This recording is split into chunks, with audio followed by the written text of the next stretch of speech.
Hello, Allie Duzette here with a big pile of laundry. I thought I would fold some laundry while we talked.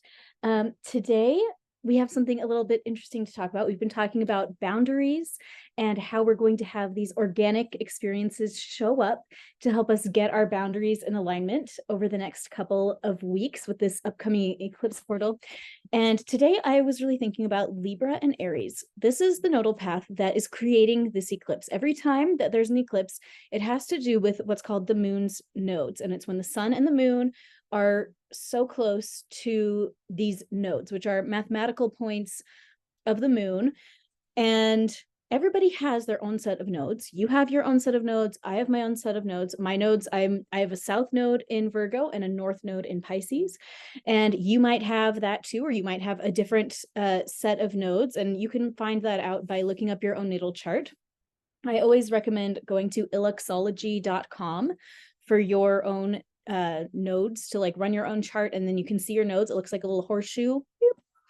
And on that chart, I think it only shows you your north node, but the south node is going to be exactly across from it. So that is how to tell on those free charts that you can run there.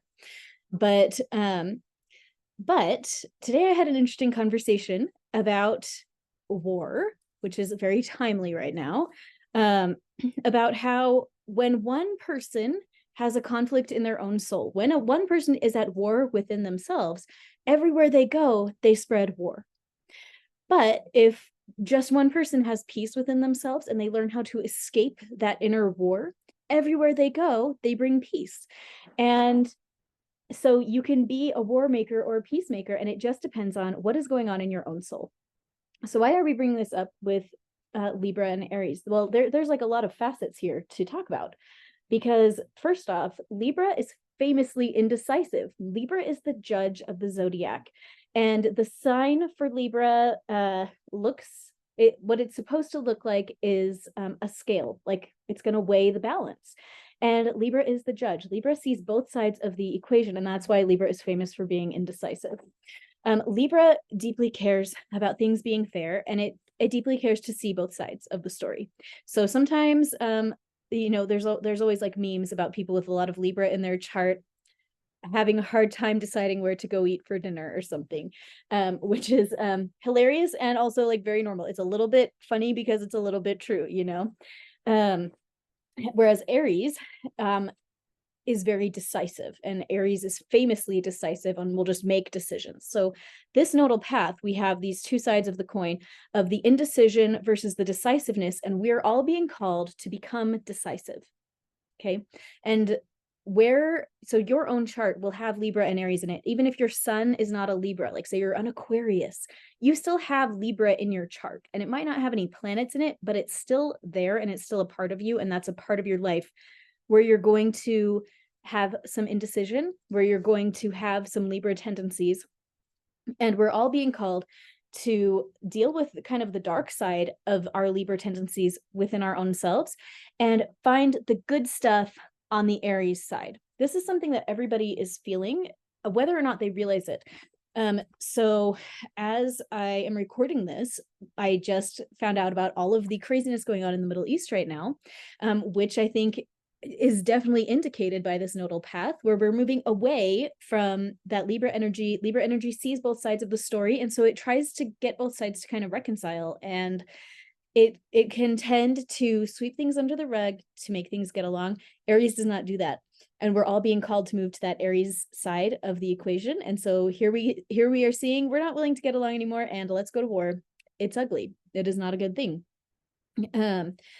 So anyway, all that is to say that we need to find what is at war within our own selves, right? People who are at war within their own selves cause war wherever they go, whether that is in our interactions with our friends, whether that is in our interactions with our spouse and our family. Whenever we have inner conflict, it always spills out into outer conflict. That is just how it works. It's the law of the universe, the nature of the universe. You could say it comes down to this idea that we attract what we are.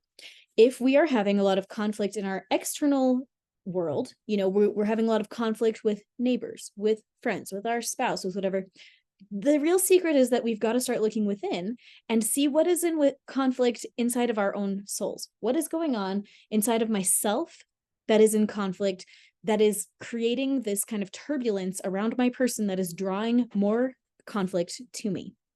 So that is the question to be asking today. Where are you in inner conflict? That is my invitation today, to just ask that question. Where am I experiencing inner conflict? Where am I trying to walk two sides of an equation and it's just not possible to actually do that? You know, we all find ourselves in situations where maybe we want everybody to get along, but it's just not actually possible. Like, it is not possible. As I'm talking about this, I'm thinking of a time when I was in when I was in college. I was approached by some guy. I was the president of the college Republicans at the time, and I was asked to team up with the college Democrats to write a book. And we were going to write a series of essays where we would write, you know, what do the college Republicans think about, you know, global warming and how we should handle the environment? What do the Democrats think about it? And then we were supposed to team up together and write an essay of our common ground. What is our common ground? What could we work together on that we would both agree on? I will tell you that there was essentially zero common ground at all. That was like the sad fact. The book was, I don't think it was ever published, because it was not what anybody wanted, because it turned out that there was just such a large difference of opinion on every single topic. We covered probably 12 major policy topics, and we had just a variety of people working on every essay. You know, every essay had like maybe 3 to 4 contributors, maybe 2 to 4 contributors, and then we'd have to all team up together to write these, you know, the ones together. And we just had to say, you know what, there's like no, you know, on the one about abortion, for example, the one thing that we all agreed on was that from our perspective, we all deeply cared about the mother and about children having good lives. Like we said, yes, we both agree on that. And we have extremely different views with zero overlap on how to accomplish that, right? We had the ones that are saying we should not have abortion be legal.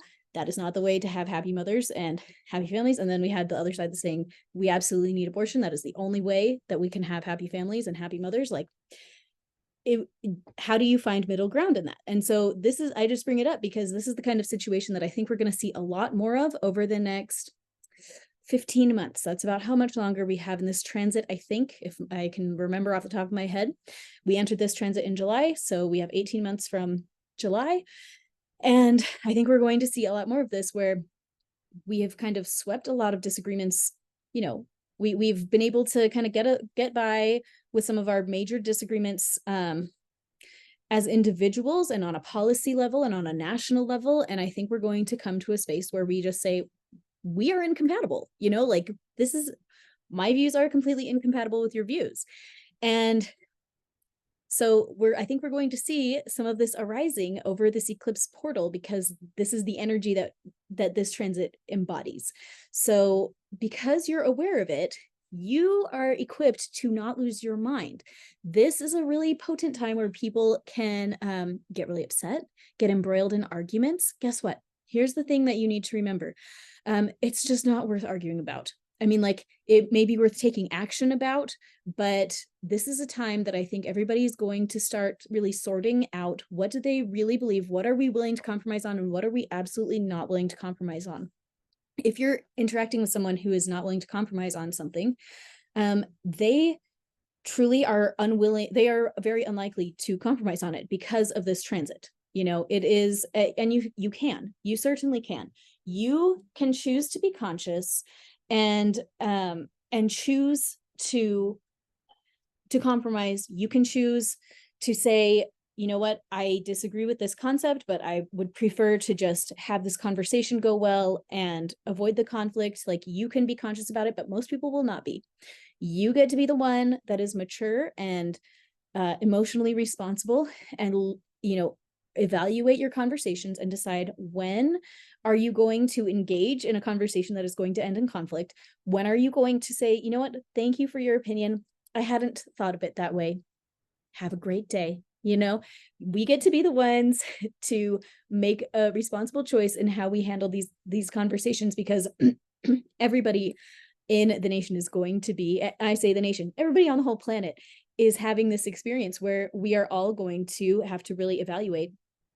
I've been putting up with stuff that I disagree with for a long time, and maybe I won't anymore. That is the message of this transit, which can lead to conflict, but we don't have to be participants in that conflict. We can opt out of that conflict, and that is my invitation to you.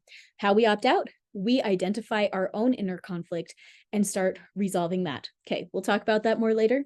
But for today, you think about your inner conflicts. What do you got going on in there? I urge you to write it down. If you want to talk about it in the Facebook group, Intuitive Healing with Ali Duzette, we will have a good time, and people in there are very supportive, and this is just a great time to be digging into this stuff so that we can heal it. When the world is in conflict, you do not have to be in conflict. You can experience peace every day if your heart is full of peace every day. How do you get that? By you resolving your inner conflict. Okay, I'll talk to you later, guys. Bye.